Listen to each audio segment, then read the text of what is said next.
श्री गणेशाय नमः। माता शारदे के चरण कमलों में सादर वंदन, गुरुदेव के चरण कमलों में सादर वंदन करते हुए आइए हम मानस में आगे बढ़ते हैं। अति बड़ी मोर ढिठाई खोरी, सुनी अघनर कहुना कसी कोरी। समुझी सहमी मोहि अपडर, अपने सो सुध राम कीन्ह नहीं सपने। सुन अवलोकि सुचित चित चाही, भक्ति मोरी मति स्वामी सराही। कहत न साई होई अति नीकीरी, झत राम जान जन जी की। रहत न प्रभु चित चूक किए की, करत सुरति सत बारहिए की। जही अग बधयु व्याध जिमि बाली, फिरि सुकंठ सोई कीन्ह कुचाली। सोई कर तूति विभीषण केरी, सपने हुसोन राम ही अहेरी। ते भरत ही भेटत सनमाने, राजसभा रघुवीर बखाने। प्रभु तरुवर कपिडार पर, ते किय आप समान। तुलसी कहूँ न राम से, साहिब सील निधान। राम निकाई रावरी, है सब ही को नीक। जो यह साची है सदा, तौनी को तुलसी। सियापति रामचंद्र की जय हो। एहि विधि निज गुण दोष कही, सब ही बहुरी सिर नाई। बरनौ रघुबर विसद जस, सुनि कलि कलु सनसाई। सियापति रामचंद्र की जय हो, पवन सुत हनुमान की जय हो। उमापति महादेव की जय हो। इन पंक्तियों में भी मानसकार ने प्रभु की बड़ाई की है। कहते हैं कि जब मुझ में इतना दोष है कि मैं बार बार ढिठाई कर रहा हूँ, मैं मानस लिखने की जिद ही कर दिया हूँ, और मेरे में इतने दोष हैं कि नरक भी नाक भाव सिकोड़ेगा मुझे देखकर, मुझसे घृणा करेगा। जिसको मैं अकेले में बैठकर सोचता हूँ तो मुझे अपनी करनी का बहुत ही भय लगता है, खुद ही भय लगता है।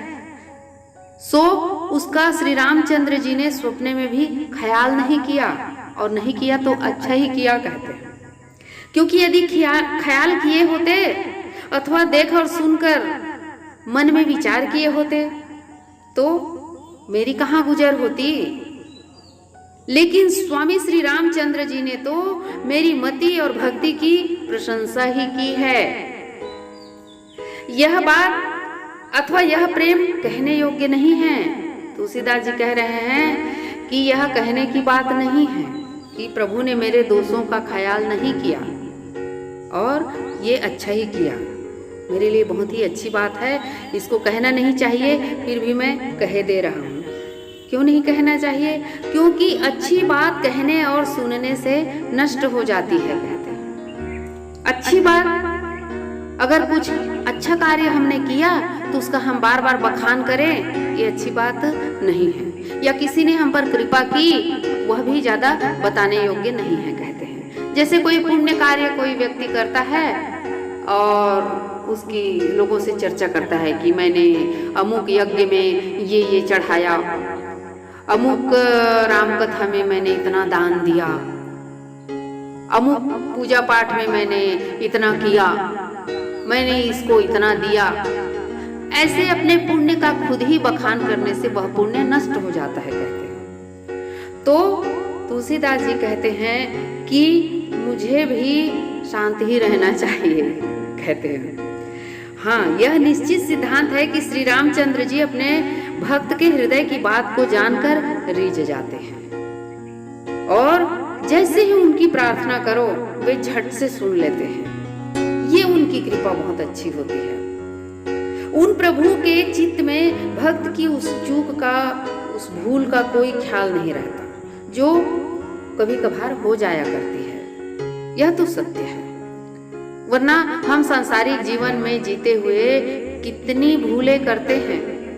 सब पर भगवान का ध्यान रहा तो हमारा जीवन दुभर हो जाएगा। मानसकार यह बिल्कुल सही फरमाते हैं कि हमसे बहुत भूल होती है और भगवान उसका ध्यान नहीं करते हैं।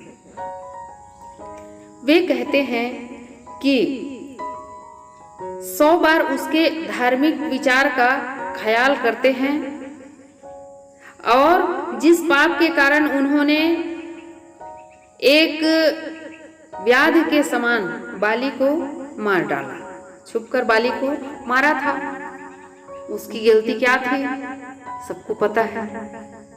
उसने अपने भाई, छोटे भाई को खदेड़ दिया था और उसकी पत्नी को रख लिया था, उससे दुश्मनी की थी बिना कारण जाने, और भगवान ने उसको किस प्रकार से उसका वध किया, एक पेड़ की ओट से।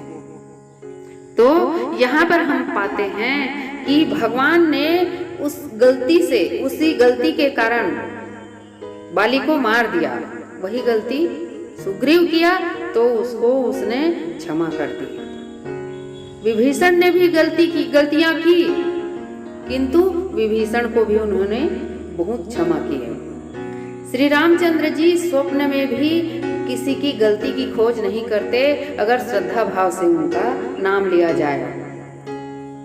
भरत जी से जब भेंट हुई तो विभीषण की, सुग्रीव की किसी गलती को नहीं गिनाए भगवान, उनकी बड़ाइयां ही की। उसी प्रकार से प्रभु कहते हैं, तुलसीदास जी कहते हैं कि यदि वे प्रभु ऐसा ना होते तो सोचिए, वे वन वन भटकते रहे थे और वानरों से, रीछ से मित्रता किए थे। स्वयं पेड़ के नीचे बैठे रहते थे और वानर पेड़ के ऊपर रहते थे। सोचिए, अपने से ऊपर रहने वाले को दंड नहीं देते, नहीं, प्रभु जानते थे कि ये पेड़ ही उनका निवास है और उनको स्वतंत्रता थी पेड़ों पर फुदकने की। भगवान उनको किसी को भी कोई दंड इस बात के लिए नहीं दिए। उनको अपने समान बनाने के लिए ही श्री रामचंद्र जी महाराज शील निधान स्वामी से बढ़कर कोई और नहीं है। उन्होंने रीछ वानरों को भी अपने समक्ष बिठाया, अपने समान बनाया। तो उस प्रभु की मैं वंदना करता हूँ, वे मुझ तुलसीदास पर कृपा अवश्य करेंगे। इस प्रकार अपने गुण और दोष का वर्णन कर और फिर सबको शीश झुकाकर मैं श्री रामचंद्र जी के उस निर्मल यश का वर्णन करता हूँ, जिसको सुनने से कलयुग में पापों का सर्वथा ही नाश हो जाएगा। वे मानस जल्द से ही जल्द लिखना चाहते हैं, किंतु बहुत कुछ छूट न जाए यह भी सोचते हैं कि प्रभु की कृपा मुझ पर अपार है और जिस पर उन्होंने जैसे जैसे कृपा की उनको ध्यान करके उनकी प्रशंसा भी करते हैं।